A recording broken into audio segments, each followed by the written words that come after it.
Hi, I'm Brad Newcombe, and welcome to Pressure Point. Thousands of Guatemalan refugees are going back home after living in exile in refugee camps in southern Mexico for as long as 12 years.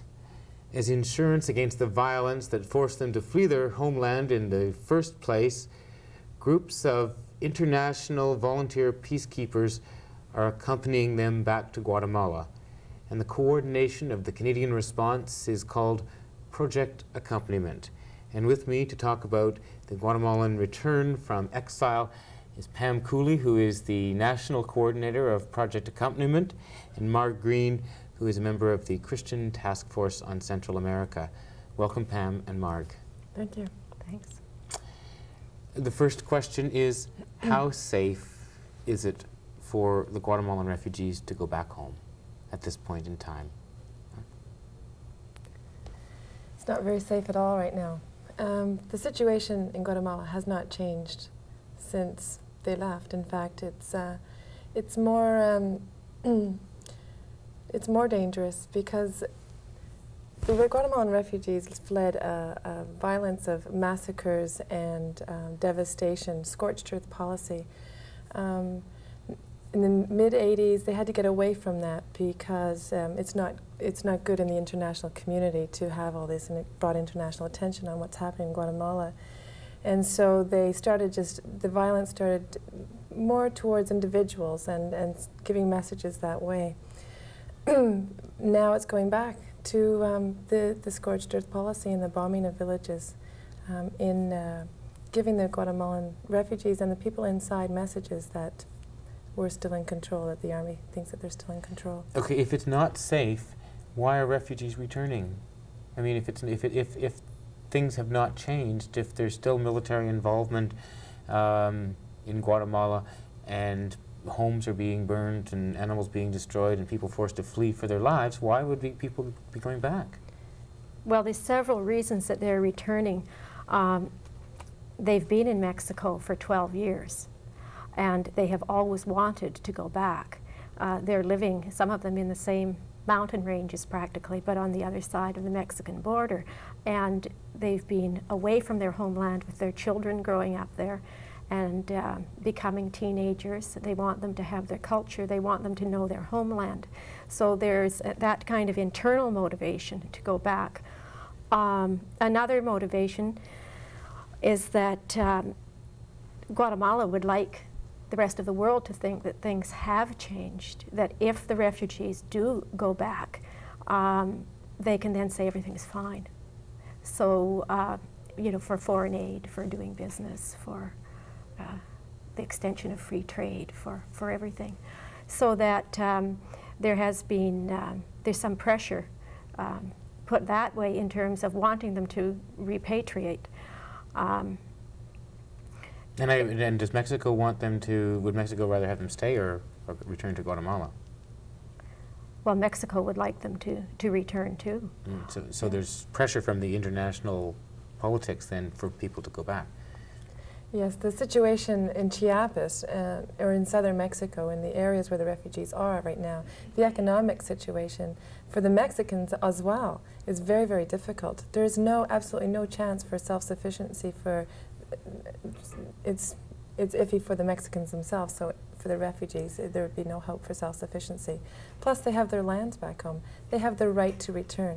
And given all these pressures, they realized that they will have to return at some point, given their own internal and the pressures to return. So they've taken control. And they've taken, and they have organize themselves to have a collective and organized return. And how many refugees are in southern Mexico? Guatemalan refugees would be in southern Mexico. Some say up to 150,000, but 43,000 of those are in refugee camps in southern Mexico. Now, how many, is this a long-term process of returning, or does everyone just go? I mean, like, that's a sizable number of people. This is a voluntary organized return, which means that the refugees are signing up voluntarily to be part of a first collective return. And so there was a round number of 5,000 set as being the largest feasible number for a first collective return. And as there have been more actions inside Guatemala near the border, more death threats towards prominent people inside Guatemala in the last several weeks. You mean military action? Yes, in the last several weeks, there have been some people who have taken their names off the list because they don't want to be the guinea pigs. You know, they don't want to test this, find how much of this is intimidation, so they call it off, or how much of it is real and what's going to happen to them when they go. I can understand that too. I mean, that would be a very frightening prospect. Yeah, so I'm not sure what the precise numbers are, but the target number was about 5,000, and they still have somewhere in that ballpark prepared to be part of this first return. And when the refugees return to Guatemala, do they have land? Do they have homes? Do they have family? I mean, what is there? I mean, what's waiting for them? The process of the return has been quite a long one. They've the organization in the Guatemalan refugee camps, they have got the people together. They've got 6 conditions that they had before an agreement was made last October, and negotiations with people inside. They're going to communities where they came from, and there are still people there in those communities or in the surrounding areas from where their land is. And so they've been negotiating with the people inside Guatemala, their brothers and sisters, and with the Guatemalan government around land and how to basically rebuild. But the threat of danger and recrimination is very real, as you say. There's been military activity from the Guatemalan side as a kind of intimidation and so on. And that's where we get to part of the story of Project Accompaniment, that there are international volunteer peacekeepers, including Canadians, who are going with Guatemalans right now. Maybe just say Project Accompaniment is what the Canadian response is called, and you're the national coordinator, Pam. What is it? Well, actually, it's a network of groups across Canada who are monitoring the situation, and there's 4 components. But what I wanted to say before that is that it's not just a response to this particular moment. Canadians have been going down and have been building relationship with the refugees over the last decade, especially through the Christian Task Force in Central America. So maybe we could say here a little bit then first, Marg, from your perspective of what's been happening in the refugee camps for the last 10 years. Well, the Christian Task Force was formed here in Vancouver as a BC-based loosely interchurch network of people who wanted to be in solidarity with the people of Central America, and support for the Guatemalan refugees in Mexico has been a really big part of that. In the early 80s, delegations started going down to visit the camps in Mexico, and this particular group has the longest history of experience of a relationship with the refugees in Mexico. And so that means there's a certain level of trust that's already been built up, and also a certain level of responsibility to respond at this particular moment when they've asked for accompaniment over these critical years of return. Because we're not only talking about them crossing the border next week and then another group in a few months, but we're talking about being present to that whole process of relocation and getting lands back in Guatemala and asserting their human rights within Guatemala. That's going to be a really difficult struggle over the next 2 or 3 years. So in the last number of years, in 1989 and 1991, the requests from the refugees from this building of relationship became more concrete. They knew that they were going to return eventually in the years, and they requested a physical presence of internationalists in the camps to build a relationship with them. And they wanted a coordinated effort from Canada So they don't have to deal with like 20 groups going down and building that relationship. They wanted a coordinated effort from Canada. So that was a concrete request from the refugees, and I think it was our 1990 delegation, 1991. And so that gave us the motivation to try and do a national network of groups to respond. So who would some of the groups be that are under the umbrella of Project Accompaniment? Who are some of the groups? Well, we have groups from Whitehorse to Nova Scotia. There's development education sort of organization up in Whitehorse, and there are women's groups, there are church groups, local congregations, and from the Atlantic, there's a whole Atlantic Regional Solidarity Network who are a part of Project A, and they have their own groups within that network. And they're solidarity networks, they're solidarity groups. There are union locals who are interested. So it's any sort of group that has any involvement with Guatemala or Central America. And at the level of initiating the project, there also it's a coming together of the NGOs and the bigger church development agencies, like QSO is involved, Oxfam's involved, the Jesuit Center in Toronto has been involved, the Canadian Catholic Organization for Development and Peace is involved, the Anglican Church, the United Church, and so on. What kind of preparation do the volunteers that go? I mean, obviously, to travel from the refugee camps across the border into heavily militarized zones sounds like pretty risky stuff. Is there any special training that has to take place? Yeah, there's training that takes place. Let me get back to the 4 components sort of that have developed out of this national project. Sure. And that is there's sort of 4 areas of interest that people can get involved with that that Project A is about. And then first of all, it's education in Canada. Most Canadians don't know about what's happening in Guatemala, and what is, the situation. Why is there still a war there, and what's causing the refugees to go back? The economic situation. So it's education. How can we can ask people to learn more about what's happening in Guatemala. The second part is emergency response. So if there's any emergency that happens with the refugees on their return, or even while they're in Mexico, or when they're in Guatemala, people can write letters and respond to government bodies or whatever the situation is. We're also taking a preventative approach. So when the groups go back, we'll write before they go back and say, look, we know this is happening. We just make sure that nothing happens. The third component would be advocacy. If the refugees have an agreement signed by the Guatemalan government, and so there's certain points that the agreement needs to follow, that both parties need to follow through on. And when the Guatemalan government or there's somebody that doesn't follow through on those, then we can advocate on the behalf of the refugees, write letters, put pressure on. And the fourth component is what we're talking about now, is the physical accompaniment. And the physical accompaniment is actually going down and being with the refugees before, during, and after the return. And not everybody can be a physical accompanier. No. The groups that get involved with the network can join just and do emergency response, or they can just do education, or they can do a combination. Well, and they all work well together, don't exactly. they? I mean, you can have some people down there physically accompanying people, but if no one else knows what's going on, I mean, anything could happen. I mean, exactly. The other thing that happens is that there isn't much news. We don't hear much news, really, about Guatemala. Right. No. And the refugee camps. And that's exactly why they've requested the accompaniers. It's not only that they have the bodies there with them at the time, but it's what they know is behind the bodies that are there.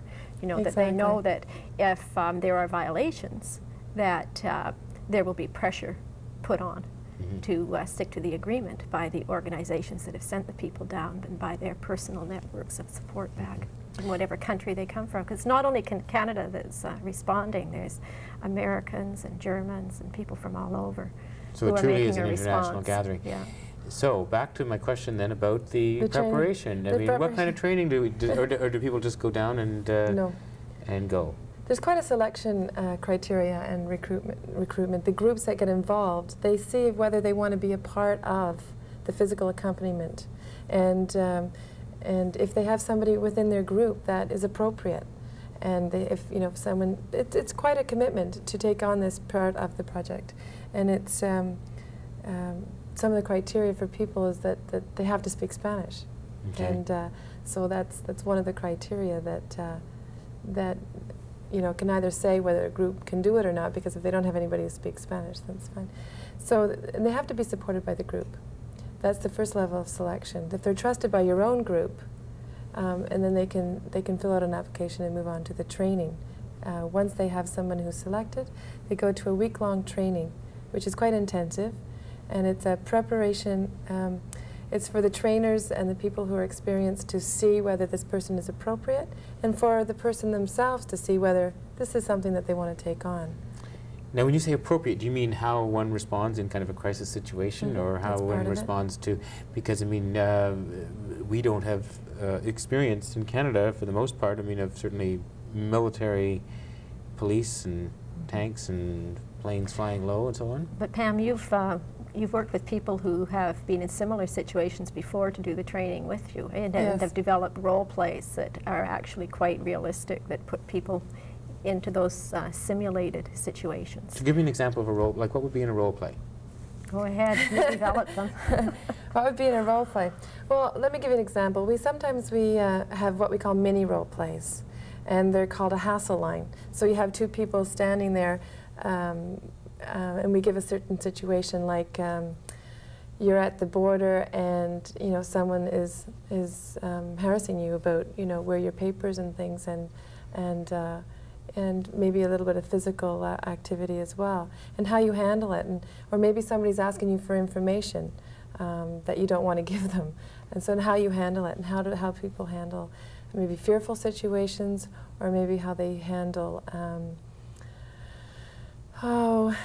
fear or Violent? What about violence? I mean, Violence, what about like if things get rough?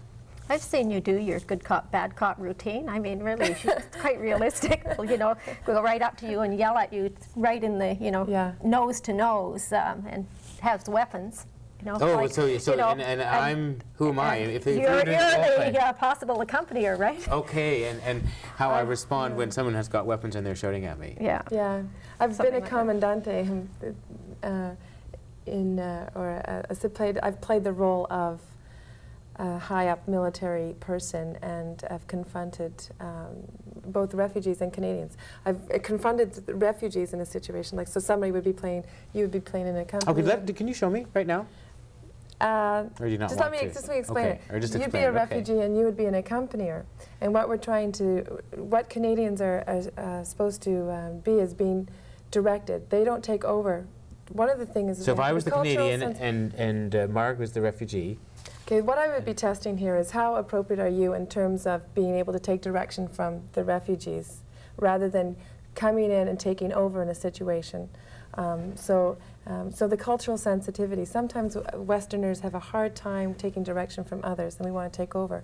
So there would be a situation where I'd come in and I'd say, who's in charge here, with my military, and see whether the Canadian or the accompanier would take over or pass on to the refugee if the refugee is in actual control. So the refugees really then have the first say, because it's their situation. It's their situation, it's their process.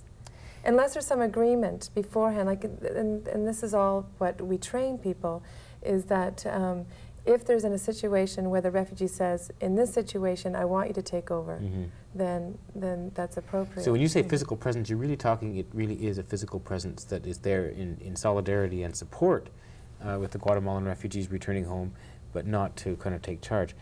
That's right, it's accompanying. Yeah. When you're accompanying on a piano, you're accompanying, Right. you're not taking over. Right. And it's the same idea. Marg, I know that your husband Frank is down there now, and he will be accompanying. He is right now. He is right now. Yes, and he's with a group from the Campeche area, which is on the Gulf of Mexico, side of Mexico. So they have a little bit of a longer way before they actually get to the border. How does it feel having a family member there? I mean, do you worry? Do you? Is there tremendous danger? How does that? How does it feel? Lonely. Yeah. I mean, you know, it's a long time. He's been down there since November 16th. And how long will he be there? How long? He'll be there till the end of February. Because one of the things the project has asked is for people to be available for 3 months, if possible, if not more. And so that there's a process of earning the trust of the people that you're with, just becoming familiar with the situation and plugging in at whatever's happening at the time. So right now it is the actual physical return. And I suppose there is danger. There's always danger. There's a higher level of danger for the refugees than there is for the accompaniers, which is why they want the accompaniers. So they give some measure of protection. And the Guatemalan military is quite unpredictable, so that you never want to underestimate what they are capable of doing. You can't presume that because you are a North American that you're necessarily safe. On the other hand, there are risks in life everywhere. Right. You know, like there's a risk when I walk home from the bus stop at night. I mean, there's always risks, and in the scheme of things, the particular risk that a certain individual from Canada undertakes in order to accompaniment, I don't think is largely out of proportion to some of those other risks. But for the refugees who are going back and who are going into that highly militarized situation over the next several years, that's where the high-level risk is. How long will accompaniers stay with the refugees? Like when one group, will there be another group that goes down and replaces them, and they'll be with them as they live in their new homes as they return home? And what is this, a long term? It's definitely long term. As long as the refugees would ask for people to be there, is that the kind of guarantee? That's what our hope is for the project. We don't want to respond to the emergency. We want to respond to the whole process of return and rebuilding. And that's what the vision is for this project. We want just as much attention on this first group who's going back as on the last group in 3 years. And that the continuing presence of Canadians, not only physically but back here in Canada. And doing the, educating, keeping ourselves up to date with what's happening with them. How do the people there monitor the human rights situation? I mean, how do you monitor that? As accompaniers? Yeah, I mean, because to me, in a foreign culture and land, and even if you do speak the language, I mean, how do you get that kind of information, access to that kind of information? Well, it's not a global monitoring of everything that's happening in Guatemala or that area of Guatemala. It's monitoring primarily of the agreements that the refugees have made with the Guatemalan government, where they've negotiated specific conditions around their return, and then also monitoring that there isn't intimidation of particular individuals and groups who are involved with the refugees as part of this return process. So, for instance, in part of the agreement, one of the points in the agreement is that the refugees have direct the process. They say when they're going to return, how many, and at what point, what route they want to take, and that sort of thing. And another point is that they have international accompaniment, and if those are violated, then that's a violation of their human rights, along with the physical human rights violations as well. Yeah, at the early stages of the beginning of the journey, now in January, it's even things like buses being there to take people. What do you do if they don't arrive? What about food? All these things, transportation, food, all these things can be used as ways to interfere with the process of the return, or in order to try to get them to negotiate back on certain parts of the deal, so that if things aren't going according to the agreed timetable, then the word gets back through the international support groups to put pressure on our governments, to put pressure on the Guatemalan government, etc., in order to get those terms and conditions met. And as the process goes on, it'll be different different things in the agreement. Right now it's food and buses. Right. And when they get inside Guatemala, the same conditions that they left her there, they have to, what the people inside Guatemala right now are facing are civil patrols. Any male from the age of 16 to 60 have to participate in what they call civil patrols, which are sort of like groups of people who, I don't know how to explain, they are given guns and are supposed to look after or protect the communities inside Guatemala, but they're being used by the army, basically. They're supposed to be protecting them from the guerrillas. But in actual fact, they serve as intimidation. And serve as intimidation. Yeah, and the refugees do not want to participate in those when they go back. And so if they're meant to, if they have to, then that's another violation of their human rights. But there's no guarantee that you can stop. I mean, but you can at least report that, I guess. And then, of course, that becomes the people back here in Canada then are the ones who, through the urgent action and so on, put pressure on both Guatemala and the Canadian governments. If we weren't there, we wouldn't know that this was happening. This was happening. Now, we want to put a number on the screen also that for Project Accompaniment, so that people who are belong to groups, because it's very important to understand that it's groups, I take it, that are involved, but you're open to having more people become involved in the Project Accompaniment. Yes, if you're an individual and if they watch this program, they become interested. And if they belong to a local congregation or if they belong to a certain group, they take this information back to their group and see if their group would be interested in joining the network. And if they are, then give us a call, or if you're an individual who doesn't have a group, maybe we can connect you with one who is a part of the network. Yeah, that's an important part, because there are groups that are organized here in BC that are supporting Project A, and so Pam can refer individuals who want to be involved to the group that might be most appropriate for them. Such as your group, which is the Christian Task Force on Central America. Particularly, which is a BC-wide interchurch network. But people might have had some involvement with a CUSO local committee or an Oxfam local committee, or there might be a women's center somewhere that has showed interest, and she can also then connect them to the group nearest them that has some involvement. Both of you have a long history of involvement with Guatemalan refugees in southern Mexico, and this is a significant shift. I mean, that they're going home. Thousands of refugees are going home. Is this really seen by yourselves and all of those involved as a tremendous sense of hope after years of struggle? Or is it still fraught with so much danger and tension that you still kind of hold back? It's fraught with a lot of danger. There is a sense of hope, I suppose, particularly in the fact that they've taken charge of this themselves in a collective kind of way, and that they will be working again from a base in their homeland. But on the other hand, the whole shift has been made in a way. The militarization has been so successful that they don't have to burn villages, or haven't had to in the last few years, in order to have the same kind of control. And now we've seen the front shift more from a military front of repression to an economic front of repression. And this fits quite neatly with the whole expansion of free trade, Bush's enterprise for the Americas, and the kind of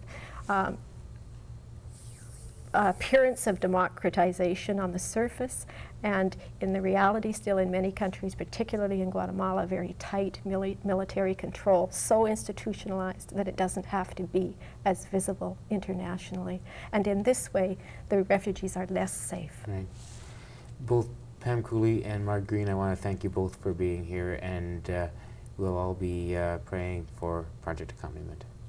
Thanks. And the refugees. And the refugees. Yes. Thank you. Thanks a lot. Been talking with Marg Green and Pam Cooley on Project Accompaniment as Guatemalans return home from exile in Mexico. This has been Pressure Point. I'm Brad Newcombe.